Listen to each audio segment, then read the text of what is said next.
स्वर्ण अलंकार सी भी गोटे बड़ प्रश्न हाँपाई जाऊँगी। जो प्रभु जगन्नाथ मंदिर रे जो अलंकार ताकू गणती मणती एपर्यंत हो पारानी। जो अलंकार भंडार रू बाहरला प्रकृत रे वर्तमान से अलंकार अच्छी ना हरिलुट हो गलानी ना गुजरात पलैलानी से भी गोटे समस्त मन भितर प्रश्न। एमती अनेक प्रसंग रही से सबू प्रसंग को लेकिन आसंता 13 तारीख दिन कटक जिले में आमर जे कटक जिलार सभापति महोदय अच्छा श्री प्रफुल्ल सिंह,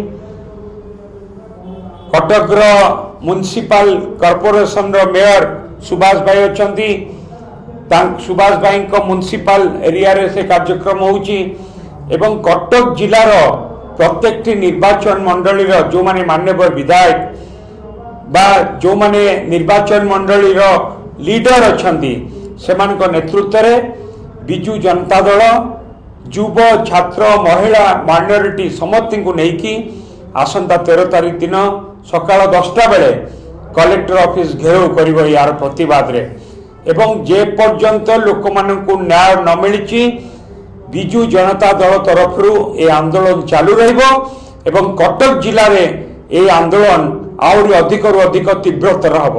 सर आप बड़ प्रसंग को छुईले रत्न भंडार अलंकार गुजरात पड़े आप संदेह कर निश्चित भाव में आपण कहतु केते दिन हो गला से अलंकार भंडार रु बाहर आज पर्यंत कहीं गणती मणती होनी।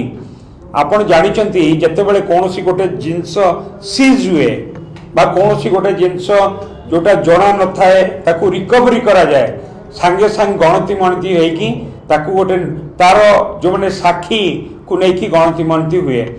जदि दीर्घ दिन धरिकी गणती मणती न हब ताले ओडिशार लोकंक मन भितरे बा प्रत्येक जगन्नाथ प्रेमी भारत समग्र विश्व जो माने अछंती प्रभु जगन्नाथ प्रेमी मन भितरे ए संदेह सृष्टि हब कि नहीं कि अलंकार चोरी हेकी गुजरात पड़ेगा बोली आपण संदेह करछंती।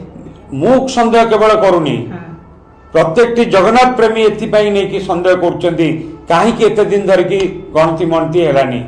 दीर्घ दिन आपण कहतु दीर्घ दिन धरिकी अलंकार भंडार रु बाहरी किंतु गणती मणती हवा स्थले इमिडिएट हो पारथा। जदि इमिडिएट होता ताले विश्वास होता कि प्रकृत जी भंडार रु बाहरी से गणती मणती है।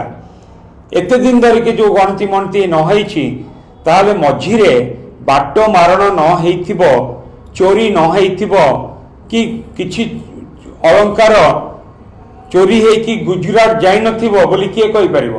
गुजरात आगे कहीं जीव गुजरात तो तांकर सबु तो कंट्रोल बाय गुजरात। ओडिसा रे कोन अछि ओडिसा रो खणी पानी बाली माटी इलेक्ट्रिक सबु तो वर्तमान गुजरात कंट्रोल ले। ओडिसा रे ओडिसा लोकन कथा कोन अछि ओडिसा रे ओडियांकर अस्मिता नाही। ओडिसा रे सबु गुजरातींकर एटी ओडिसा रे वर्तमान मालिक गुजरात। ओडिसा रे ओडिसांकर ओडियांकर वर्तमान किछि नाही। ओडिसा रे सबु मालिक होउचंती गुजराती।